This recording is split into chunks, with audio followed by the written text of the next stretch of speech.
Selamat pagi Indonesia. Selamat bertemu kembali ya dalam diskusi kita saat ini.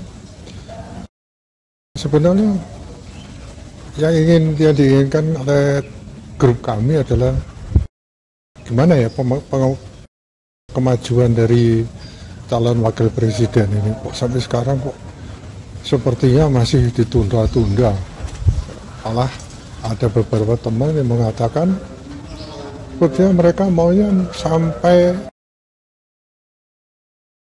nanti ya, sampai batasnya begitu mendekat baru mendaftarkan. Itu maksudnya apa? Kami sendiri tidak tahu. Kami ingin sekali mengetahui siapa calon wakil presidennya supaya kita tahu apa kira-kira programnya dan apakah itu nanti sesuai dan sebagainya. Tetapi sampai sekarang sepertinya masing-masing saling menunggu. Saya tidak tahu. Teman-teman mengatakan apa maksudnya, triknya itu apa. Kita semua tidak tahu. Nah, kemudian akhirnya sekarang kita mau diskusi apa. Dan teman mengatakan seperti itu. Nah, sudah Pak, pokoknya kita sambil nunggu. Kemarin ada presentasi dari 3 calon presiden ini di Apeksi, katanya di depan wali kota di Makassar, katanya menyampaikan visi dan misi. Ternyata tidak terlihat sama sekali. Ya, kadang-kadang orang mengatakan apa visi misinya gitu ya. Ada visi dan misi itu kan berbeda Pak. Ya sudah, itu istilah mereka. Nanti kita lihat aja. Mungkin yang ingin kita dengarkan itu sebenarnya bukan ya visi misi ya, tetapi program mereka itu apa. Kira-kira seperti itu. Nah sekarang ya kita beralih. Kebetulan ada suatu topik Denny Indrayana lagi ya. Dalam hal ini Denny Indrayana mulai sudah oleh polisi ya, dari Polri sudah diserahkan berkas-berkasnya. Istilahnya itu apa ya? SP itu ya, surat apa? Pokoknya sejak awal pemeriksaan. Nah sebelumnya kita melihat tuh apa masalahnya Denny Indrayana ini. Sebenarnya kita sudah banyak tahu tentang berita bagaimana Denny Indrayana mengatakan dia mendapatkan suatu berita atau informasi yang luar biasa. Ya, ada pembocoran bahwa ada yang membocorkan bahwa masalah yang dibahas di MK itu sudah diputuskan, yaitu mengenai apakah itu terbuka atau tertutup pemilu 2024, memilih parpol atau memilih caleg. Ya, mari kita lihat videonya dulu, terus supaya kita ingat melihat videonya bagaimana dia rekaman ya, bagaimana Denny Indrayana menyampaikan dia mendapatkan bocoran. Ini menjadi masalah. Ternyata yang dikatakan itu tidak benar, artinya hoax dan membuat kacau, membuat panik, membuat situasi menjadi sama sekali tidak kondusif, gitu ya. Mari kita lihat videonya sekarang.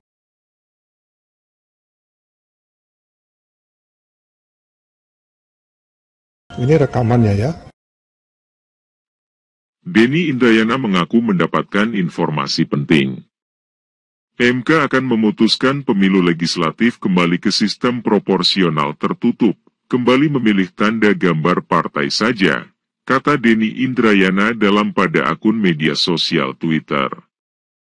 Denny menduga, putusan sistem pemilu itu akan terdapat perbedaan pendapat hakim konstitusi atau dissenting opinion. Putusan ini tidak diambil secara bulat pendapat berbeda.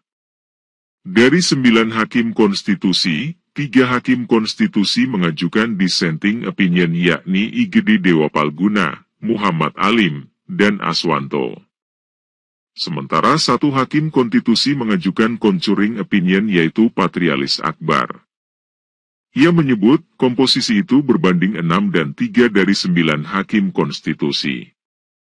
Info tersebut menyatakan, komposisi putusan 6 berbanding 3 dissenting, ucap Denny.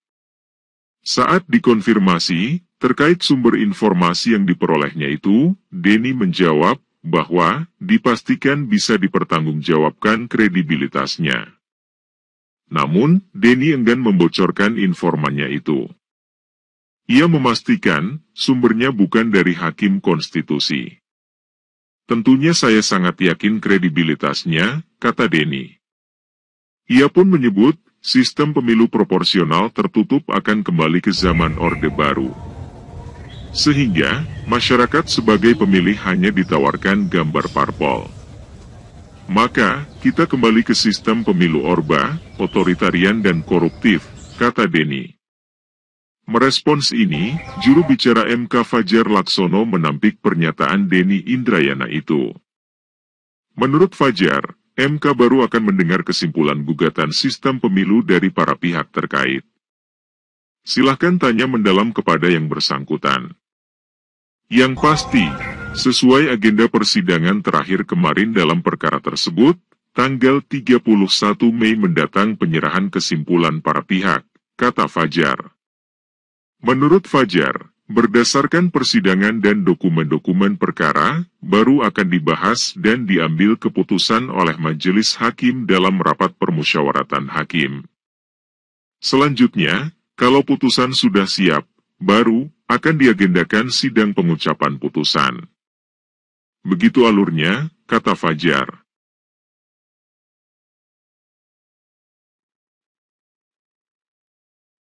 Nah, itu tadi ya videonya, tadi artinya rekamannya ya untuk mengingat kembali apa yang sebenarnya dilakukan oleh yang disampaikan oleh Denny Indrayana. Nah, dari sini kecenderungannya dia yang dilakukan Denny itu adalah seperti ingin memberikan kesan bahwa ada suatu power yang besar yang mengatur MK ya, sehingga keputusannya sesuai dengan yang diinginkan oleh ya, ini suatu fitnah atau hoax oleh power yang besar itu bahwa pemilu 2024 ini ya akan dilakukan terbuka ya tertutup ya. Jadi artinya memang PDIP mengusulkan ya mengenai sistem pemilu tersebut ya. Nah, kemudian MK sudah membantah tidak ada. Dia dikatakan bahwa dia orang yang memberitahu dia itu adalah orang yang bisa dipercaya bahwa inilah keputusan yang akan dikeluarkan MK. Nah, ternyata MK merasa difitnah, kemudian pemerintah merasa difitnah, atau tadi ya dikatakan power yang besar, itu tujuannya adalah membuat situasi menjadi kacau. Terus ada diskriminasi, ya itu kira-kira seperti itu. Ya, itu yang kita diskusikan dengan teman-teman. Teman-teman mengatakan apa sih tujuannya seperti itu? Ya sudahlah, tujuannya adalah ingin mengacaukan, ingin mendiskriminasi, sehingga terlihat bahwa kita ini diatur oleh kekuatan yang besar. Sehingga banyak yang teman-teman saya pun resah masalah itu, meskipun mereka sebenarnya tidak mempermasalahkan apakah proporsional terbuka atau proporsional tertutup tidak masalah. Tapi begitu hiruk pikuknya sehingga mereka menjadi panik. Jadi artinya menjadi kok bisa gini Pak ya? Kelihatannya kita ini sekarang menjadi kacau. Nah sekarang mari kita lihat bagaimana Denny Indrayana ada yang menuntut ya. Saya tidak menyebutkan, kemarin saya melihat teman-teman melihat siapa yang menuntut artinya melaporkannya.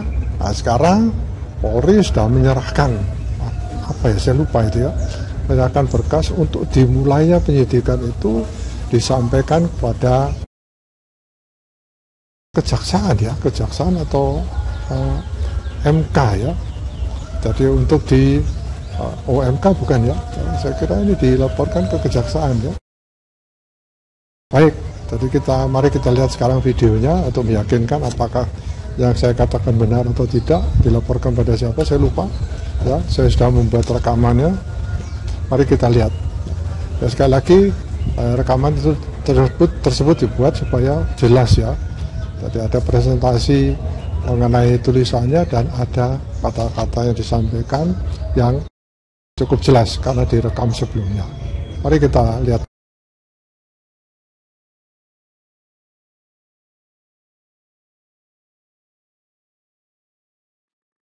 Penyidik Direktorat Tindak Pidana Siber, Ditipid Siber, Bareskrim Polri menyerahkan surat pemberitahuan dimulainya penyidikan, SPDP, kasus kebocoran putusan Mahkamah Konstitusi tentang uji materi sistem pemilu legislatif ke Kejaksaan Agung. Kasus ini melibatkan terlapor mantan Wakil Menteri Hukum dan HAM Denny Indrayana.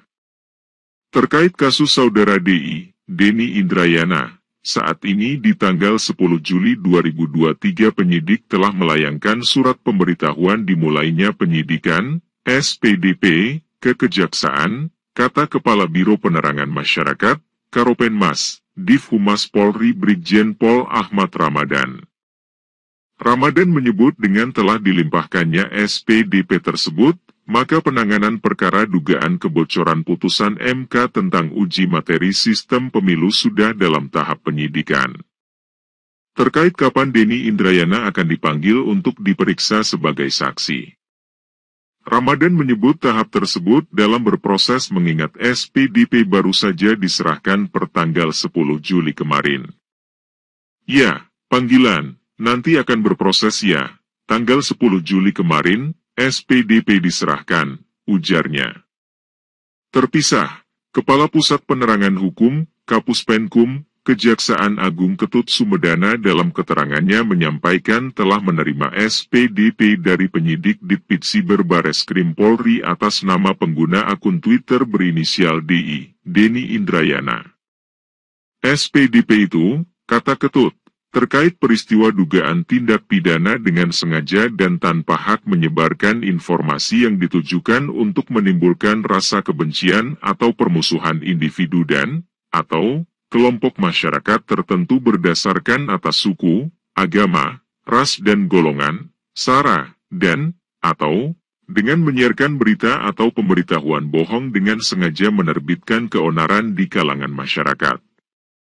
Sebagaimana dimaksud dalam pasal 45 ayat 2, Yungto pasal 28 ayat 2, Undang-Undang Nomor 19 Tahun 2016 tentang perubahan atas Undang-Undang Nomor 11 Tahun 2008 tentang ITE dan, atau, pasal 14 ayat 1 dan 2 dan, atau, pasal 15 Undang-Undang Nomor 1 Tahun 1946 tentang Peraturan Hukum Pidana, tutur Ketut. Penyerahan SPDP itu memiliki arti, penyidik memberitahukan kepada kejaksaan bahwa proses penyidikan suatu kasus telah dimulai, sehingga kemudian, kejaksaan akan menunjuk jaksa peneliti, P16, yang akan meneliti kelengkapan berkas perkara guna pembuktian di persidangan. Penyidik Ditipid Siber Bareskrim Polri telah menaikkan status penanganan perkara Denny Indrayana ke tahap penyidikan pada akhir bulan Juni lalu. Kabareskrim Polri yang waktu itu dijabat oleh Komjen Pol Agus Andrianto, menyampaikan Polri bakal proporsional dalam mengusut kasus dugaan kebocoran putusan Mahkamah Konstitusi tentang uji materi sistem pemilu legislatif. Jenderal Bintang 3 yang kini menjabat sebagai Wakapolri itu mengatakan secepatnya pihaknya akan meminta atau memeriksa saksi dan juga ahli-ahli terkait kasus tersebut. Karena, kasus tersebut sudah menimbulkan keresahan di masyarakat. Sehingga, dirinya memerintah langsung Direktur Tindak Pidana Umum, Dirtipidum, dan Ditipid Siber untuk menangani kasus tersebut secara cepat. Saya minta kepada Pak Dirtipidum dan Dirsiber untuk menangani kasus ini secara cepat sehingga bisa menjawab tuntutan masyarakat agar kasus ini segera diselesaikan, ujar Agus. Nah, itu tadi ya, sudah kita lihat atau kita dengarkan rekaman mengenai proses penyerahan SPDP itu ke kejaksaan. Nah, nanti kita akan buktikan apa benar Denny Indrayana ini melakukan pelanggaran. Mengatakan ada kebocoran dari MK. Apakah yang dilakukan itu benar atau tidak? Tapi yang sebenarnya memang kita orang-orang yang tidak mengerti ini itu sempat resah gitu ya. Tadi waktu dikatakan akan ada proporsional terbuka atau tertutup, kita tidak ngerti, tapi apa ya kok jadi masalah itu. Kemudian sepertinya menjadi ribut dan kita menjadi khawatir. Bukan karena kita mengerti terbuka atau tertutup. Kami yang awam politik yang memikirkan hal seperti itu. Kenapa sih pemilu seperti itu kok dibuat kacau? Kita tidak tahu kacaunya bagaimana, tetapi sepertinya akan dibuat kacau, meresahkan. Nah, mari kita tunggu. Ini sudah disampaikan ke Kejaksaan, SPDP-nya. Mari kita tunggu hasilnya. Apakah benar Pak Denny Indrayana melanggar atau tidak? Kemarin saya sudah melihat pembelaannya, dari arti pembelaan secara ya bukan di pengadilan, tapi dia mengatakan sepertinya saya ini memang hanya dikejar untuk mencari kesalahan saya. Seperti mereka sudah betul-betul ingin mencari kesalahan saya. Mencari kesalahan dalam arti mencari-cari. Nah, mari kita lihat bagaimana apa yang dilakukan oleh Denny Indrayana ini. Selamat pagi Indonesia.